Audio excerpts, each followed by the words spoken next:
நம்ம பிளான் பண்ணி ஒரு 2 நாள், 3 நாள்ல இந்த வேலைய முடிச்சிரணும் அப்படின்னு சொல்லிட்டு ஆரம்பிப்போம். ஆனா, அது வந்து பார்த்தீங்கன்னா, ஒரு வாரத்துக்கு வந்து இழுத்து விட்டுரும். அந்த மாதிரி தான் ஜேசிபில வந்துட்டு பைப்லாம் போடுறதுக்காக வானம் தோண்டிட்டு இருக்கும்போது, ஏற்கனவே இருந்த பழைய பைப் வந்துட்டு உடைஞ்சு போச்சுங்க. இது எல்லாமே வந்து ரொம்ப வருஷத்துக்கு முன்னாடி போட்ட பைப்புங்க. ஜேசிபில வானம் தோண்டும்போது எப்படியோ லைட்டா தெரியாம பட்டு உடைஞ்சிருச்சு. நம்ம இந்த நேரம் பைப் வரும் பார்த்து ஓட்டுங்க அப்படின்னு நம்ம சொன்னாலுமே வந்துட்டு, லைட்டா ஏதோ ஒரு இடத்துல வந்து படதான் செய்யும். அந்த மாதிரி பட்டு உடைஞ்சிருச்சு. அதுக்கப்புறம் வந்து போய் பைப் வாங்கிட்டு வந்து மாத்தி விட்டாச்சு. நம்ம இந்த ஒரு வேலை தானே அப்படின்னு சொல்லி ஆரம்பிப்போம். அது வந்து 10 வேலையா வந்து நின்றும்.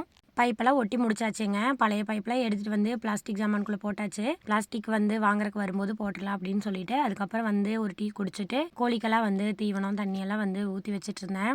இந்த கோழிய வந்து காலார நடக்க விடுறதுக்கு இல்லாம அடைச்சே வச்சிருக்கோங்க. ஏன்னா, இங்க நாய் தொல்லை வந்து ரொம்ப அதிகம். அதனால கொஞ்ச நாள் உள்ளேயே விட்டு தீனி போடலாம் அப்படின்னு சொல்லிட்டு போட்டாச்சுங்க. நாய் பிடிச்சிட்டு போயிருதுன்னே கோழி வளர்த்தாமயே இருந்தோம். சரி இந்த டைம் வாங்கி விட்டு கூண்டுக்குள்ளேயே வளர்த்தலான்னு வாங்கியாச்சு.